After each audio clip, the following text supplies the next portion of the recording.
Good evening, everyone. Time for another silver update. I've drawn a couple of things in here. This is the 2-hour chart of silver provided by netdania.com. I've drawn in the primary trend channel, and you can see that this is a pretty stable channel until we had the first breakdown, and then we came back in with the next rally, stayed in the trend channel, and then we had the dropout with this big, huge sell-off. So a couple things to note here.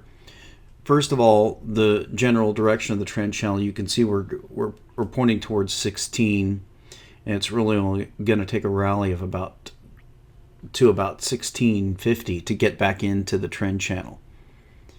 The other thing is that I pointed out before that I was looking for a right and a left shoulder volume spike. That's often what you see when you're going to get some type of bottom, and you can see we had kind of a spike there. I was looking at this one here, and you can see that how we came up here thinking that this was going to be a rounding bottom. Now it turns out, in retrospect, when we look back at this volume is absolutely nothing compared to the volume that we had on this sell-off. How big is this volume? The volume is ridiculous, and the volume came in again today. So if we go and look at the daily and we zoom in, you can see that we did, well, it's a new day now, so we're off to the races again, but you can see that yesterday's volume was 14 million contracts. We did 20 million the day before. We did another 15 million and then another 18 million. So massive volume, nothing like we've ever seen before. Let's look at it on the weekly. There's your spike, up to 64 million contracts, and then we're talking about this week so far, we're already up to about 16. So we're talking about 80 million contracts. Now, a lot of us have heard about the numbers of the Jeffrey Christian 100 to 1. I've talked about 1,000 to 1. But how big are the numbers? Actually, the numbers are so shockingly big that it's impossible to even to get your mind around it.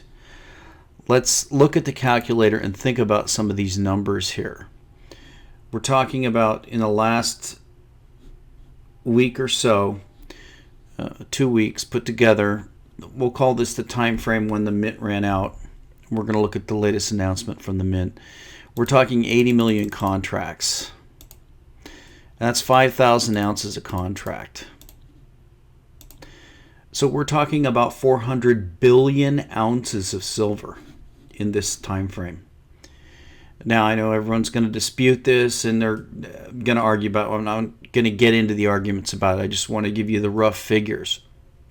Now, we know that it took 2 million ounces of silver in a day, roughly, to break the bank on the U.S. Mint. So let's just use that number, because that's going to be the real market. That's going to be real silver, real physical stackers, and this is the paper market. So let's divide this number by that 2 million that it took to break the bank at the Mint. And there's your ratio. That's the amount of paper silver ounces versus paper silver ounces traded on all the world's exchanges versus the number of real physical ounces in the U.S. that it took to shut them down. 200,000 to 1. For every one physical ounce that it took to make the mint close down, and we saw something similar in Canada, I wouldn't be surprised to see it all around the world. For every one physical ounce, 200,000 ounces were traded. Now that's a incomprehensible number.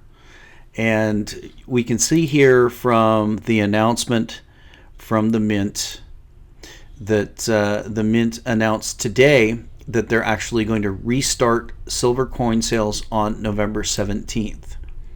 Now that surprised me. I thought the Mint would actually go out all the way out to January and restart then. That's an indication that perhaps the problem was actually the mint selling out of their stockpile that they had minted for the year. They probably did some type of estimate, and they expected that through the rest of November and December, I would say by the pace that we'd seen, that was a bad estimate, but apparently had estimated that for the rest of the year before they shut down, they'd have about 2 million. Well, those went in 2 hours. So it doesn't appear that it's the sourcing of the blanks issue, or I don't think if it was a sourcing of the blanks issue, they'd be able to come online. I think it's just an actual stamping out of the coins issue. And here's what it says here. New York Reuters, U.S. Mint said on Monday it expects to restart sales of American Eagle silver bullion coins on an allocation basis. Whenever you see that word allocation, that means shortage. Allocation basis from November 17th. The Mint suspended sales on November 5th after running out of coins after a market rout pushed prices to 4.5-year lows, unleashing a flurry of retail buying. In a statement to its biggest U.S. coin wholesalers, the Mint said it expects to have over 1 million 2014 dated silver coins available when they go back on sale. It also said it expects to launch 2015 coins in early January as usual. So they're telling us they're going to have about 1 million more when they come back online on the 17th. Are we going to have prices as low as we had when that rout occurred? That was around 15 to 16. Are we going to have prices all the way up 16 to 17? My guess is by the time they come online on the 17th, we're going to have significantly higher prices. I am going to stick with my call that I believe that this is going to be the bottom for this move. And I actually expected a gap on Sunday night's open. It didn't occur. We got a fallback, and we can see that on the 5-minute. We had this pennant formation that came in, and then we got a fallback. We got a little bit above it, fallback sell-off, and then we got a bust out of it early in the morning, and then you can see a sell-off and then a rally. So do I think we're going to be higher? Yeah, I think we're going to be higher.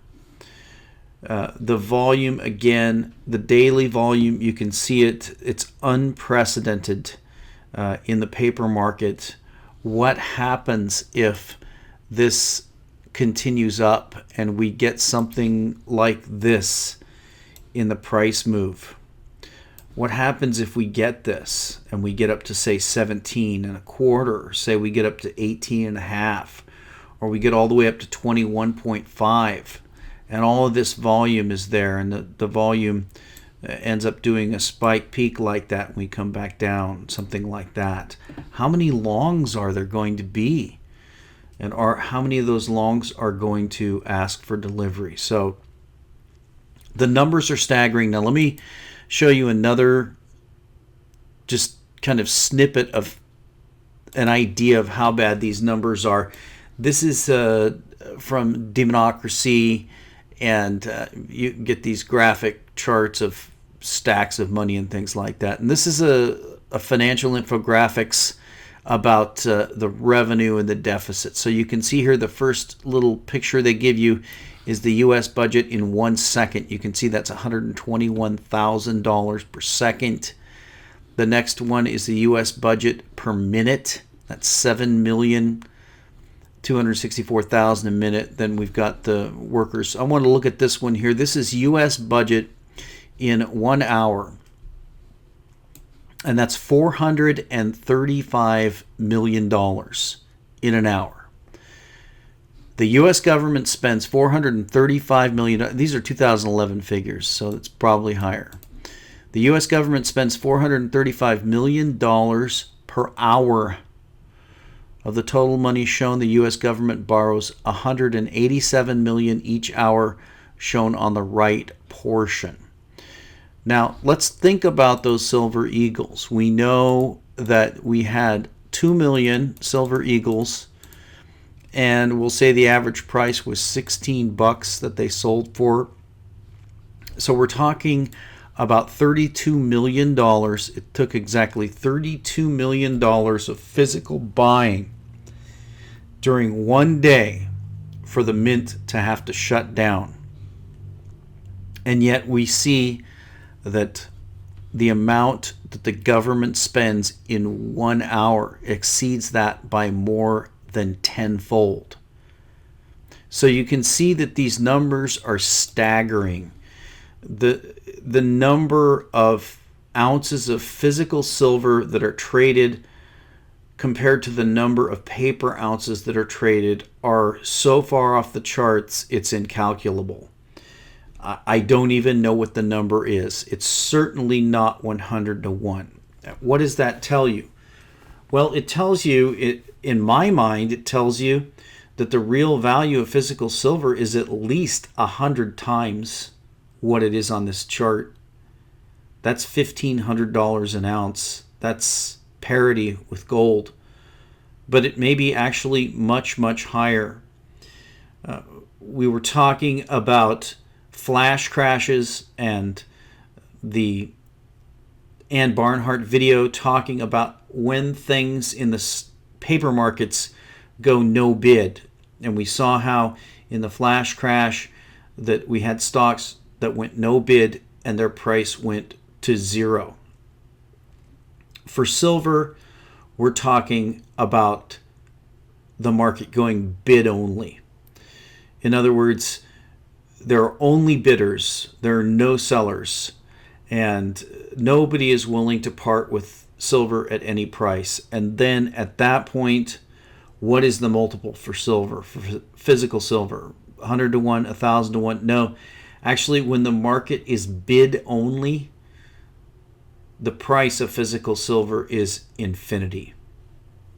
And we'll talk to you next time.